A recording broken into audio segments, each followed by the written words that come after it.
Hey, everybody. Another edition of Falcons Corner. Voice of the Falcons, Mike Rickard, here with special fill-in, pinch-hitting, substitute, guest host, assistant athletic director, Eric Larson. All the above. You know what? Sometimes you do what you got to do. Chris Sawyer's under the weather today. Taking one for the team. Let's step in and let's do this. The theme of the show has always been adversity. Absolutely. And here I am facing it once again, having the new co-host just for the day. Week in and week out, you get it done. Chris is sweating bullets. He is, literally. Yeah. That's a good point. But, man, if you do a great job, like, is he going to be new producer, your new co-host? I hate to do that to him, but you never know. You never know, exactly. We'll talk football briefly. Probably the last we talked football for a little while. We just got back from Kansas a couple days ago. Great showing by the guys, coaching staff, great atmosphere, great experience for everyone. Just wish we would have won. You know what? It was a great experience overall, and it was surreal. And I use that word hesitantly because actually Coach Duda, in talking to him, he used that word in the press conference at the banquet on Wednesday. And there is no other word to describe it. Yeah. All the work that you put into it, and everything you do to get that team ready, and all the work that the team did to be in that position on the field. Yep. That's the only way I can describe it. It was surreal. It was a fantastic moment. It was awesome to see us on national broadcast. Yep. I enjoyed it. We had a really good time there. And he was absolutely awesome in the press conference. He was absolutely awesome, the speech he gave at the banquet, addressing both teams equally. Yep. There was no pep talk to his guys. It was just like, look what you've overcome to get to this point to both teams. So a true class act. Absolutely. And I thought he made a very poignant comment in the fact that, you know what, you might never be in this position again. Leave it all on the field. You put your heart and soul into your season to get this far. Make the game matter and play your hardest. And they did.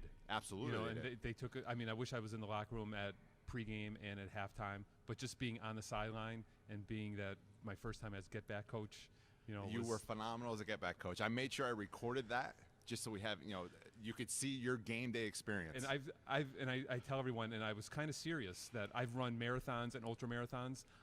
I was more sore after being the get-back coach, getting up and down that sideline, waving my arms. You were working hard. I thought it was special just being on the sideline. Me being the strength coach, had to be the get-back coach on national championship level. I told a lot of people, it's hard work. I've run marathons, ultra marathons. I was more sore, I think, after the game between doing that and just trying to motivate our guys and just watching the game than I've been in a very long time. You were busy the entire game. It was. But you got a lot to do. It was a defensive battle. Again, our guys showed up. I mean, you could just go down the whole list of our defensive guys who really balled out on Thursday night. Kept us in the game and gave us a really, really good chance to win. Offense, they missed a lot of big plays, but, I mean, going back and watching the game, like, close plays, like inches. Right. A lot of things that could have gone both ways. And if people are more interested in all we talked about the game, they can go back to our Facebook Live posts, that Chris and I did, which after was the even game. More work that you put in. The fact that we had time to sneak those in, some Facebook Live stuff, that was impressive. And you know what? We had to work between some, copyright issues too, with the music playing in the background too. So we had but that's a producer's job. On-air talent doesn't have to worry about that. Producers, that's Don't you worry, we worked that out. But I think we have some good news with some of our football guys too, right? That just came in. Some the All-American list came out today, and I'll bring these guys to your attention. Samir Parks, phenomenal season, and I'm happy for him.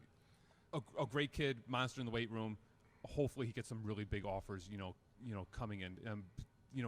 Probably didn't show up a lot in the stat book Thursday night, but their defensive front was pretty good, and he was key on keeping some of those guys off of, Cavaliero's back all night. And I'll go down through the rest of the list. Jair Brown, Devin Palmer, Keyshawn Moore. Keyshawn Moore was the second right. And team selection. Again, tons of tackles all season, And then our honorable mentions, Norville Black, Traquan Dorsey, Greg Rose, and Dijon Warren. So awesome. The accolades just keep coming in. Yep. And like I said, I know like Dijon will be back. I could look at him easily being a first teamer next year. I can't throw on the kid. Absolutely. He is unbelievable.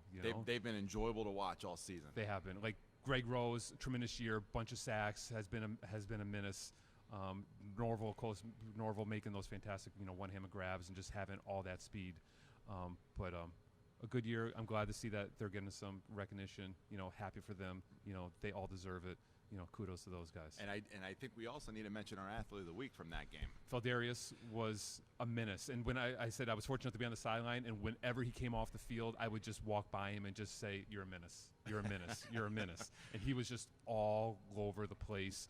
And he had a reason to be. Absolutely. I mean, one, it's a national championship, and two, he just, I don't know if his recruiting is back open, but, he was an early commit to NC State, but there's a lot of people in on him now, and, Nebraska was there. And he's got some options. Usually we have the athletes of the week in here on the show, but I guess visiting Nebraska is much more important than coming to the Perch. I'll let him slide on that one. Maybe we could get him here in the spring and, talk a little bit about his experience, but, I guess he had bigger things to do visiting Lincoln. I'm surprised, though. I didn't think we'd be put on the back burner like that. You know what? He's never experienced the Perch, so it just takes one time, right? And we'll get him up. Then so you're hooked. We'll make sure we get him up here. But Feldarius, with even that scoop and score that he had, in the game, to give us the lead, and that gave us a lot of momentum going into the half. Yep. And great play. Yeah, great play. And just to throw in, I know I say this a lot, an awesome dude. Really down to earth, great kid, comes from a great family. I know his parents have traveled all over the place and has been at the games, and so congratulations to him too. He really made his presence felt in that game. So hopefully he might be getting some more calls. Right. I'm still waiting for my school, the University of Colorado, to make some calls out here to the East Coast. I could be a recruiting coordinator, something. I know. They seem to be a little blind to the East Coast kids. We got to work on that. We got to get our footprint a little farther out. Yeah, a little bit. So, but let's get off of football for a little while. We did have some stuff going on here on campus last week. Campus wasn't asleep while we were gone. No. Yep. Women's basketball, monster win. Mercer County Community College, 115-40. They started off with a quick pace and finished strong. Shot the ball really well. I'm a three-point guy strictly because it's math to me. 3 is more than 2, 3 is more than 1. So I think we were like 10 for 21 or 10 for 22 from 3, which is a really good percentage. We shot the lights out, which I was really excited about, was to see Millie Troche get back into some action. She missed all of last year with the ACL. A lot of people probably forget that she was a starter and probably one of the best players on the team as a freshman. So getting her back in the game shape and seeing her go down and knock some threes, right. Just knowing all the hard work she put in last year just to get back on the floor this year, Coach Winnington, I know, is a little frustrated with their schedule, but I tell you what, from the games they've already played, they're scoring a lot, 84 points a game, and their defense has been stingy, giving up 50 a game. Yep. So that point differential, that's a big deal to the reason why they're 7-1 right now. And that helps, even building depth on that roster and stuff too. Is all those girls are getting some good playing time too. So. They will get some tests. They go up to Mohawk Valley tonight. Yep. And then a big one on Thursday at Union. Yeah, so Mohawk's 6-1 right now, and Union's number 18 in the country in Division II basketball. So they're 8-3. a big week for them, Absolutely. and nice to get them on the floor. 2 nights in a week. And then she finishes right from there, and she goes on to the trip to Cape Fear next week, and then she's going to get tested all over again for 2 more games. Yep. And even going back to Tuesday, the usual suspects putting points on the board. Brianna McCullough, I think she had like 17 first half points, and this kind of took the gas off a little bit in the second half. But same thing, Kiana Price, Kyla Smith, all the girls who usually, fill up that stat book. Sierra Lloyd, did the usual, last week. So hopefully they have a big week this week. Yeah, we're looking forward to them and, see what they can do this couple of weeks to see where they're really at. How about that spaghetti dinner last night from the women's basketball team? Very good stuff. Yeah. Good stuff. I enjoyed it. Meatballs were delicious. You can't give me snacks like desserts afterwards because those cookies were gone before the spaghetti. I got to be honest. I got to ask the question. How was your wife with dinner? She was impressed that I brought it home and paid for it. Yes. I knew there would be a I think as kudos a reward, she let me have the dessert. So I had the chocolate chip and the sugar cookies.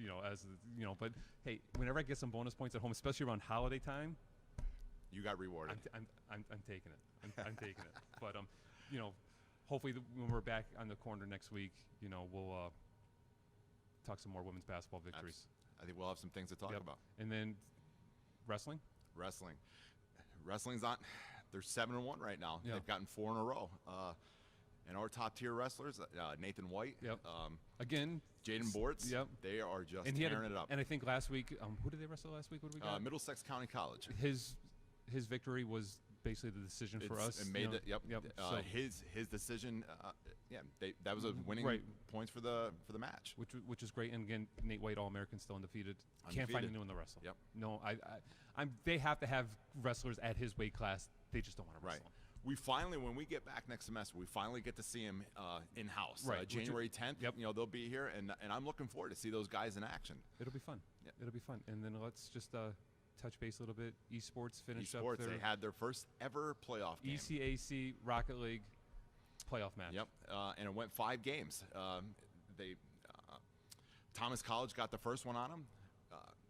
Lackawanna College bounced back with the next 2, and that 4th game was a battle. Right. It went 2-2 before Thomas College won it, and then they ended up winning in 5 sets. Right. But a successful great match. season. Yeah, Yep. right. Yep. I think they finished over 500 in Rocket League too. So, So a chance for playoffs, which it's just part of the atmosphere, playoff atmosphere here. So they just kept it going. It was a good week. Absolutely. It was a good week. It's nice to be back in Scranton. Nice to be back on the perch. Who would have thought we'd go to Kansas, though, and enjoy 65-degree weather? We came back here, and it was a little chilly. A little chilly. I wore shorts on the way back from the airport, and then when I landed here in Scranton, my legs were a little cold. Yeah, but it was tough. But it was a balmy 31, 32 when we got back. Yeah, and just some snow. I mean, you know what? Don't get me going, because as soon as we flew back and we got into Pennsylvania, you knew you were home because Absolutely. the skies were gray, the snow was on the ground. I was like, it's so Northeast Pennsylvania. We come here for the sunny weather. I think you did a good job. Hey, thanks. I appreciate it. Chris, we're just keeping the seat warm for you. It'll be fine when you get back. Just start feeling better. He's got the Kansas flu. Yeah, true. Yes. You were hit with that a little bit too out there. Yes. So it's, well, it happens. It's my turn next soon, I'm sure. We overcome adversity. Yes. You know what? Even if I get hit with a little bit of the flu, I'll be here next week. Fantastic. I'll try my best. Looking forward to it. Everyone, thanks for tuning in. Another episode of the Falcons Corner here at the Student Union on the perch. Make sure you tune in next week. Go Falcons. Take flight.